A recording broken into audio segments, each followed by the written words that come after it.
한 모텔방으로 남녀가 함께 들어갑니다. 잠시 뒤 남성 혼자서 방을 빠져나오는데요. 그런데 방에 남겨진 여성은 퇴실 시간이 한참 지나도 모습을 보이지 않습니다. 수상함을 느낀 모텔 주인이 직접 방문을 열어보는 순간 충격적인 장면이 펼쳐집니다. 오늘 사건 연구소의 키워드는 덫에 걸린 여자들입니다.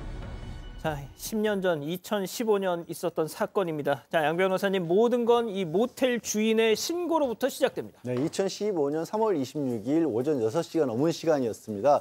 한 남성이 백팩을 메고 이 서울 관악구에 있는 모텔에 들어섭니다. 그리고 여성과 함께 들어왔던 겁니다. 그런데 2시간이 지나서 그 남성은 모텔을 빠져나가는데 여성은 보이지가 않았던 거예요. 그래서 이 지금 모텔 사장님이 전화도 해보고 해도 아무래도 나오질 않아서 이상해서 방을 열고 들어갔더니 이불 속에서 깊이 잠이 드는 듯한 모습이었습니다. 하지만 흔들어 깨워도 일어나지 않았고 숨을 쉬지 않았습니다. 사실 이미 사망했던 상황이었고요. 더 충격적인 부분은요. 숨진 여성 고작 14살짜리 중학생이었습니다. 그리고 CCTV를 확인해 본 결과 같이 있었던 남성은 30대 후반의 김 씨로 확인이 됐습니다. 자, 그런데 모텔 주인이 방문을 열기 전에 그 방 안에 들어간 또 다른 남성이 있었다고요? 맞습니다. 30대 김 씨가 모텔을 빠져나가고 나서 또 다른 남성이 객 씨를 찾아와서 문을 두드리고 손잡이를 돌리려고 했습니다. 잠시 뒤에는 이 모텔 주인을 불러서 기어이 그 방으로 들어갔는데요. 이 모텔 주인에 따르면 남성은 피해자의 친오빠라고 주장을 했다고 합니다. 그리고 잠시 뒤에는 동생이 일어나지 않는다면서 이 모텔 주인과 함께 방으로 들어갔다는 건데요. 이후 숨진 피해자를 발견하고 이 모텔 주인이 경찰에 신고를 했습니다.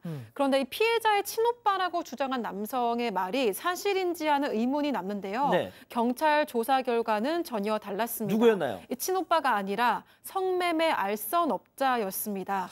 연락이 끊기니까 직접 모텔까지 찾아와서 찾았던 거였습니다. 자, 일단 그 얘기는 잠시 후에 하고, 자, 이 유력한 용의자 그 김 씨. 네. 어디로 간 겁니까? 네, 결국에 자신의 집에 있다가 붙잡혔습니다. 뭐 없는 척도 하고 도주도 했는데 잡혔고요. 그런데 말을 이렇게 황당하게 하는 겁니다. 내가 성매매를 한 건 맞지만 살인을 하지 않았다. 내가 방에서 나올 때 그 아이는 휴대전화로 모바일 쇼핑을 하고 있었다라고 얘기를 해요. 그렇지만 그때 이제 현장에서는 제3자의 침입 흔적도 없었고 결정적으로 그 숨진 피해자의 손톱 밑에서 김 씨의 살점이 나왔습니다. 결국에는 이제 추궁을 계속했어요. 그랬더니 자백을 했는데 아유 너무 안타깝게도 질식을 시킨 후에 수면제를 사용했다고 자백했습니다. 자, 그런데 박 변호사님, 네. 저 저자가 이 피해자 여중생 14살짜리 여중생을 살해한 뒤에 무언가를 갖고 도망쳤다면서요? 돈을 가져갔습니다. 13만 원. 그 돈은 뭐냐면 성매매 대가로 건넨 그 비용입니다. 그것을 그대로 챙겨서 도주를 했는데 더 충격적인 게 이 김 씨의 입에서 나온 말인데요. 경찰 조사 과정에서 성매매를 좀 성의 없게 하니까 그래서 이런 범행을 저질렀다고 주장을 합니다. 실제로는 돈만 가져갈 계획이었지 기절만 시키려고 했는데 살해할 의도가 없었다라고 주장을 하고 있고요. 계속해서 이런 말을 합니다. 돈을 줄 가치도 없는 여자다. 이런 주장도 했다라고 합니다. 또 범행 이후에 청소도 했고요. 또 증거를 챙겨서 도주했고 택시를 3번 정도 갈아타는 치밀함도 보였다고 합니다. 참, 10년 전에는 왜 저런 자들의 신상을 공개하지 않았던 걸까요? 진짜 이해할 수가 없어요. 자, 양 변호사님, 과연 이게 첫 번째 범행이었을까요? 그럴 리가 없죠. 이 사건이 있기 보름 전에도 20대 여성과 함께 성매매를 한 뒤에 똑같은 방법으로 목을 압박해서 기절시키고 돈을 빼앗았고요. 그게 뭐 1월부터 3월까지 사이에 그런 식으로 똑같은 수법으로 기절시키고 도주한 사례가 한 10여 차례까지 있었다라고 합니다. 그런데 그중에 한 명의 피해자는요. 그 충격으로 스스로 목숨을 끊는 일까지 있었다라고 합니다. 그리고 이 상황에서는 또 수면 마취죄까지 있었잖아요.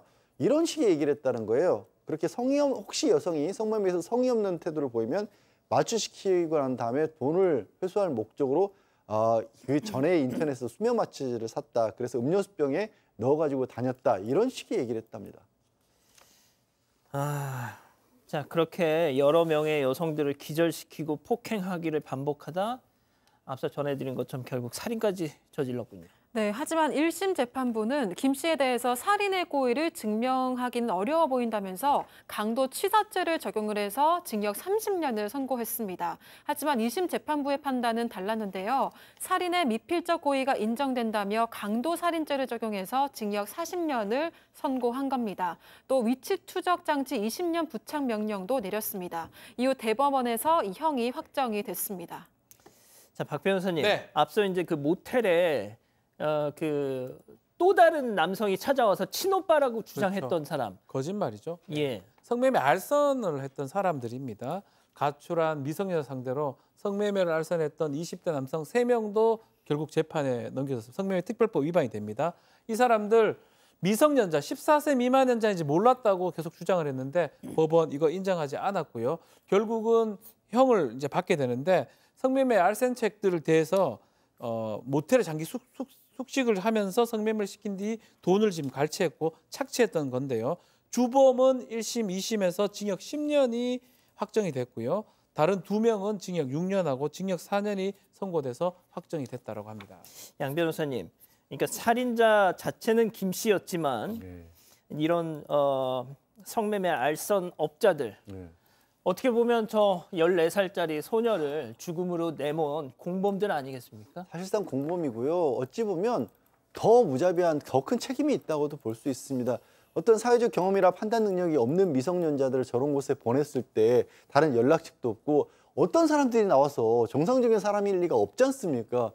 저는 사실 저 10년이란 형이 저것마저도 가벼워 보일 정도로 야, 이제 더 이상 저런 얘기들은 10년 전이니까 가능했다고 믿고 싶습니다. 예.